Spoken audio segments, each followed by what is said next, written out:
Welcome to another session, guys. Today we are going to talk about a concept called Newman projections. तो चलिए शुरू करते हैं। सबसे पहली चीज़ न्यूमन प्रोजेक्शंस होते क्या है। तो न्यूमन प्रोजेक्शन शुरू करने से पहले हमें स्टीरियो केमिस्ट्री और कायरलिटी की थोड़ी बात करनी होगी, जिसमें हम कन्फॉर्मेशनल आइसोमेरिज्म की बात करते हैं। अब अगर हम बात करें कि कन्फॉर्मेशनल आइसोमेरिज्म होता क्या है, पहली बात तो आइसोमेरिज्म क्या होता है। तो आइसोमेरिज्म एक फिनोमेना होता है जहाँ पे सेम मॉलिक्यूलर फार्मूला वाले कंपाउंड अलग अलग या तो स्टीरियो आइसोमेरिज्म हो सकता है, तो स्ट्रक्चरल आइसोमेरिज्म हो सकता है। तो स्ट्रक्चरल आइसोमेरिज्म में जैसे कि उनका स्ट्रक्चर अलग होता है पर उनका मॉलिक्यूलर फार्मूला सेम होता है, तो इसे हम आइसोमेरिज्म कहते हैं, राइट। तो कन्फॉर्मेशनल आइसोमेरिज्म एक ऐसा प्रकार का आइसोमेरिज्म है जहाँ जो रोटेशन होता है सिंगल बॉन्ड्स का, उसके चेंज होने के कारण दो आइसोमर क्रिएट हो जाते हैं। इसके आगे में हम थोड़ा आगे यहाँ देख सकते हैं, जैसे कि ये कंपाउंड आप देख रहे हैं। तो अगर ये वाला जो रेड कलर का आप सिंगल बॉन्ड देख सकते हैं, उसे रोटेट किया गया, तो ये जो एच है वो यहाँ से यहाँ रोटेट होकर डिस्प्लेस हो चुका है। तो ये दोनों क्या हो गए, ये दोनों कन्फॉर्मर्स हो गए due to conformational isomerism, right. So if this bond was rotated by 180 degrees, this would be the resulting isomer, and these isomers are called or referred to as conformers, right. um, Ethane में rotation about the carbon carbon sigma bond results in many different possible three dimensional arrangements. तो जैसा कि आप यहाँ पे देख सकते हैं मल्टीपल अरेंजमेंट्स पॉसिबल होती है। जैसे ये ईथेन का स्ट्रक्चर दिया है, ईथेन हमारा क्या होता है, C2H6। Ethane is an alkane with the general formula CnH2n+2। तो उस तरीके से आप देख सकते हैं, राइट। तो जो ये सी और सी के बीच में जो बॉन्ड होता है, उसको अगर 120 डिग्रीज रोटेट किया तो ये रिजल्टिंग कन्फॉर्मर होता है, और अगर उसे 60 डिग्रीज रोटेट किया तो ये कन्फॉर्मर होता है। Moving on, these different arrangements resulting from sigma bond rotation are referred to as conformations. तो इनको हम क्या बोलते हैं, conformations बोलते हैं। and any one specific conformation is called a conformational isomer or a conformer. तो इसे हम क्या बोल सकते हैं, conformer, right. It is better to visualize।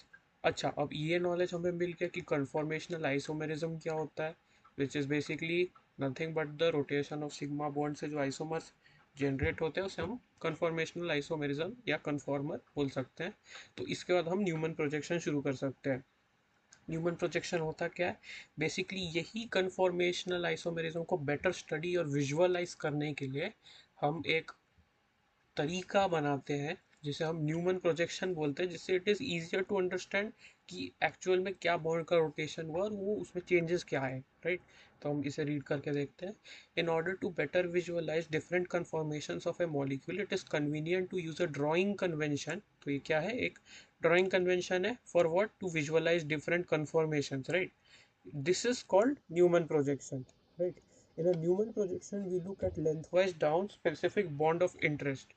कुछ नहीं करते हैं, ये फिगर आप देखिए, ये फिगर, इसमें क्या किया गया है, ये जो हमारा इथेन का स्ट्रक्चर है, ये ब्लू वाले पार्ट को छोटा वाला सर्कल माना गया है, right.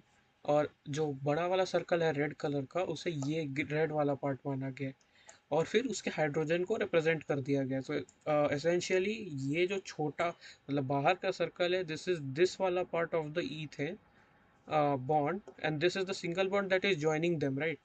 And this is the other part of the ethane bond, that is the blue colored part in this diagram. So I'll make it here, right. This is what they have done here with different colors, and then you have the hydrogen bonds, please, right. So something like this, you can better see it here. So this is your Newman projection, which is nothing but a drawing convention to better visualize conformational isomerism. So moving on, in a Newman projection, we look at lengthwise down a specific bond of interest. So ये जो bond of interest था, इसको हम इस angle से देख रहे हैं। अगर आप समझ पा रहे हैं कि ये वाले को सामने रखा और इसे पीछे रखा, और ये जो है ये इन दोनों के बीच में कहीं यहाँ पे है, राइट। पर वो दिख नहीं रहा क्योंकि ये आगे और ये पीछे है। और इस तरीके से हम क्या कर सकते हैं, हम अगर इसे रोटेट करते हैं सिंगल बॉन्ड को, तो ये एच का पोजीशन ऑब्वियसली मूव होगा, और वो मूव होगा तो ये सारे को भी हम ऐसे चेंज कर सकते हैं। फॉर एग्जांपल इसको थोड़ा रोटेट किया तो ये एच यहाँ से यहाँ आ गया, ये एच यहाँ से यहाँ चला गया, ये एच यहाँ से यहाँ चला गया, तो राइट, तो हम ऐसे बहुत अच्छे से विजुअलाइज कर पाएंगे। This is what is Newman projection. आगे पढ़ते हैं। इन न्यूमैन प्रोजेक्शन ये पढ़ लिया हमने। In this case the carbon carbon bond is ethane, जो यहाँ पे दिखाया मैंने। We depict the front atom as a dot and the back atom as a larger circle. तो ये जो फ्रंट एटम था इसे हमने ऐसे छोटे से एक डॉट से दिखाया, जबकि ये जो पीछे वाला एटम था सिंगल बॉन्ड के, उसे हमने एक सर्कल जैसे दिखाया है, जो मैंने यहाँ पे बनाया, राइट। आगे चलते हैं। The six carbon hydrogen bonds are shown as solid lines. अच्छा, जब नॉर्मली रिप्रेजेंट करते हैं तो हम उसे वेजेस और प्लेन्स से दिखाते हैं, राइट। ये वाली चीज़ और इससे, और ये एक नॉर्मली आपने केमिकल बॉन्डिंग में पढ़ी होगी। तो ये क्या मीन करता है कि ये आगे पीछे अलग अलग चीज़ें मीन करते हैं, राइट। और न्यूमन प्रोजेक्शन में हम सिर्फ एक लाइन बनाते हैं, वेजेस और सॉलिड, वेजेस और जो नॉर्मल हमारे प्लेनर स्ट्रक्चर्स ड्रॉ होते हैं वो नहीं होते हैं यहाँ पे। Looking down the CC bond in this way, the angle formed between the C and H bond and the front carbon and a CH bond on the back carbon is referred to as the dihedral angle. ठीक है, तो ये क्या बोल रहा है, जो front carbon का C और H बॉन्ड है, जो कि ये है, मैं एक डिफरेंट कलर ले लेता हूँ, just give me a second, yellow colour ले लेते हैं।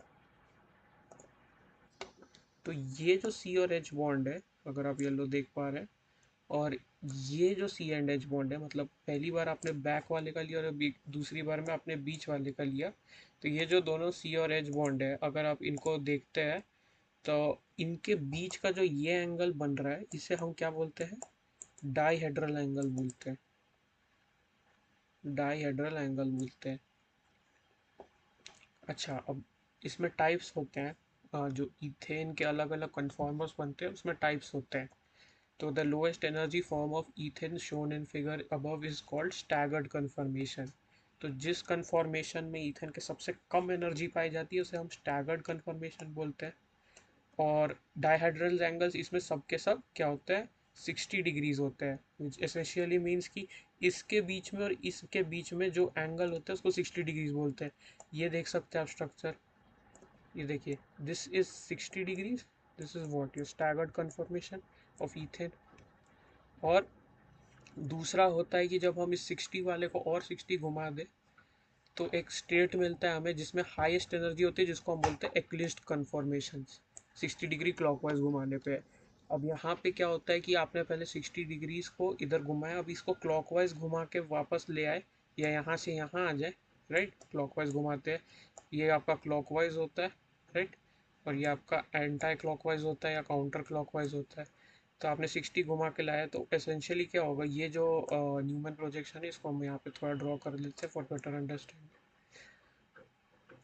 तो पीछे वाला कार्बन ऐसे था, और ये जो यहाँ से यहाँ शिफ्ट हुआ, मतलब ब्लू वाले के लिए मैं ब्लू ले लेता हूँ, 2 मिनट दीजिए।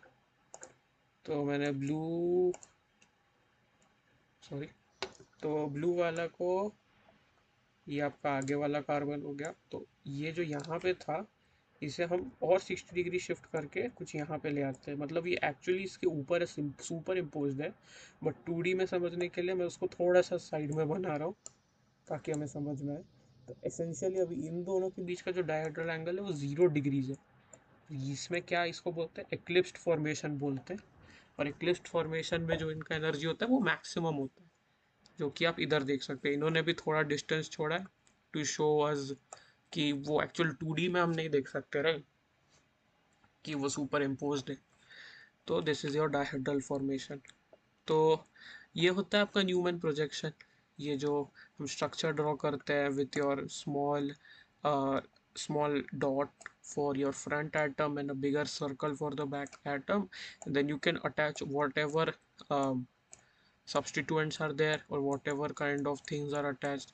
For example मैं OCH3 OH जो भी attached है उसमें आप वो लगा सकते हैं, और बैक एटम में आप इसके जो भी और अटैच्ड है, जैसे कि फॉर एग्जांपल यहाँ पे CH3 ले लेते हैं, यहाँ पे H ले लेते हैं, यहाँ पे CH3 ले लेते हैं, right? So you can use this to better study or visualize what conformational isomerism. So this is Newman projections. If you want to read this PDF document, which has a few more pages, which is talking mainly about the other structures of some other atoms like ethane and the gauge formation and what are steric strain and the graphs, you can I'll put a link to this document in the description. And if you understood the video, make sure you can subscribe to the channel. Thank you for watching. Bye bye. Take care, guys.